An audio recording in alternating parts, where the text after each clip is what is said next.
Hello and welcome to Clevy News Desk. We're reaching you live from Nigeria's capital city, Abuja.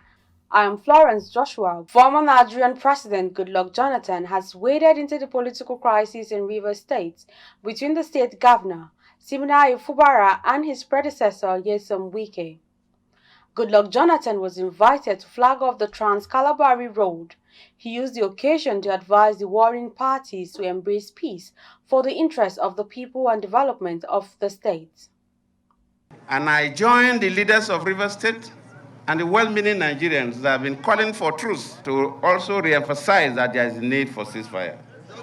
Let us do things that will rather project the state. There's this common saying that when two elephants are fighting, the grass suffers.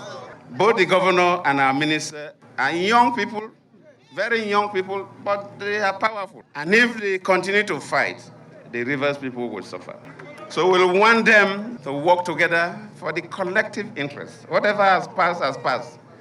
Let's move to a new future for the interest of the state, for the interest of the Niger Delta, and indeed for the interest of this country. The former president said if not checked, the crisis will have a far-reaching effect on the region and Nigeria as a whole. The tension will not help us. Rivers State is very critical in this country.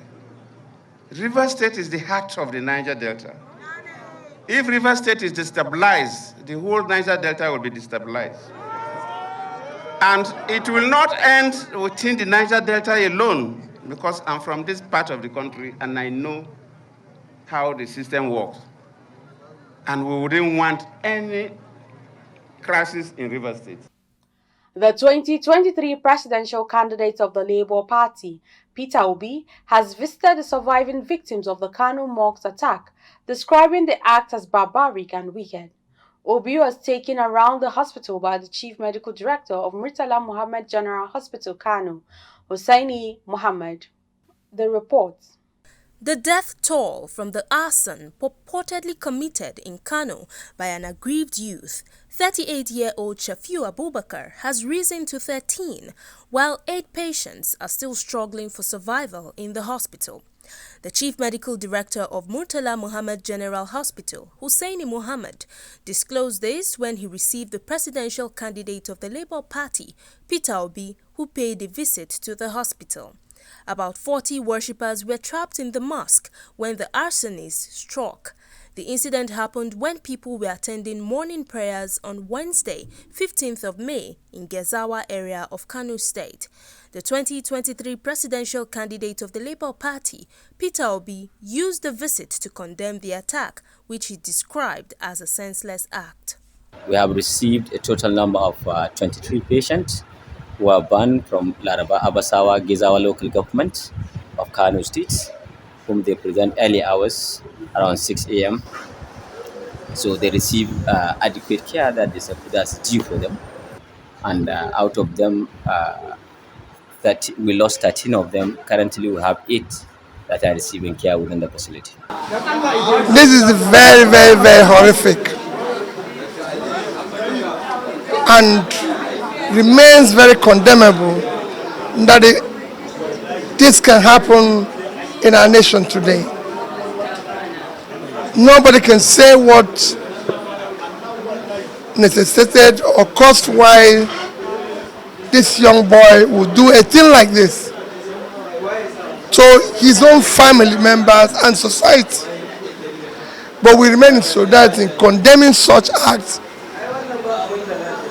As a people, I've already condoled the government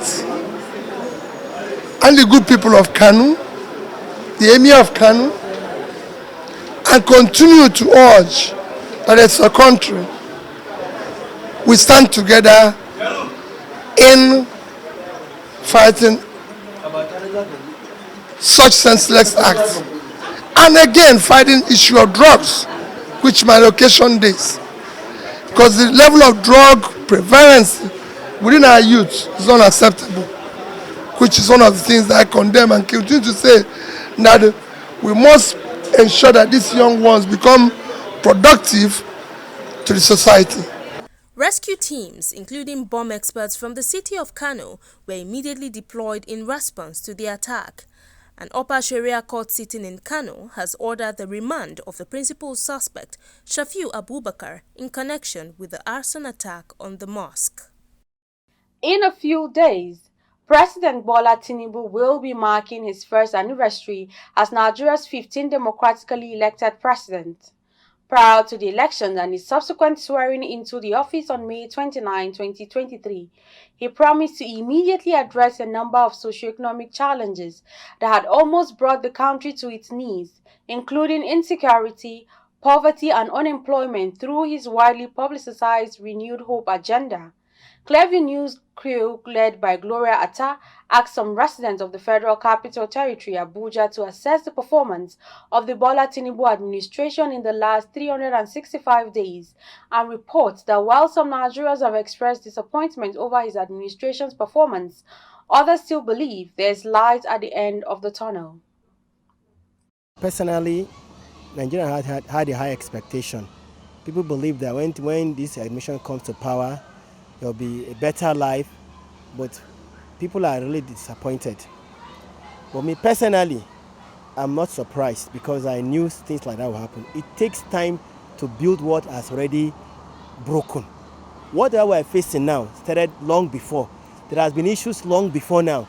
So you don't expect any magic to just turn things around. This administration has been so terrible, hectic. Their performance is so poor. In fact, it's only the grace of God that can keep us in this country. Since President Ahmed Bola Tinubu came to power 2023, I was the first person to say yes, we have a new marvelous government in this country. Because we thought maybe after General Buhari, government, President Ahmed Bola Tinubu will put more power and more serious on the security, but he's somehow, let's say average. And in terms of economic, President Bola Ahmed Tinubu is not, living to expectation, because we expect the economy to be more than this, more than how it is now. Few times they have been in government, nothing is working quite all right. People are complaining, but I believe that it's a state of when other person left, that's the former president left, I know when he came, he will be thinking what to do so that to see how things will work well, how things will begin to work in the land. And beside that, and again, when you have bad seed around you, it's not easy for somebody to get things right. So, but it takes time. To me, I will keep telling people, you should just calm down. If you can deliver as a governor of Lagos State, you can still do it in Nigeria. There are many things inherited in the previous government, which with time, it will take a little time to do better. But for now, it's trying. They, however, pointed to key sectors the president can channel his energy into the coming years. Personally, I work in the health sector. I'm appealing that the health sector needs urgent attention. Your life is precious and priceless. I'm appealing that the health sector needs urgent attention. There are a lot of things that need to be done. I cannot start talking about it here, but I discovered that a lot of rubbish in the health sector. And the most things that is being done does not cascade down to the primary health care. I work in the primary health care personally.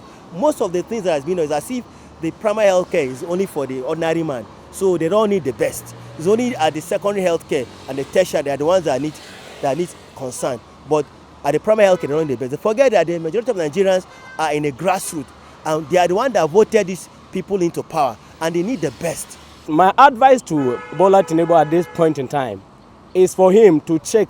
People are complaining, hunger everywhere. So it's for them to really check well. They should forget about maybe only themselves. You understand? They should not think about themselves, but they should think about others. When you are given a job opportunity, people will have something to do, and they will be taking care of themselves. Our education system is failing. Number one, when it comes to ethics, you can see that before now, how we are being raised in school, you will notice that there are things we cannot dare do it. We don't just do it, but I'm so shocked that I will see a student going to a secondarian, I will see the illicit things they do. At times I will cry.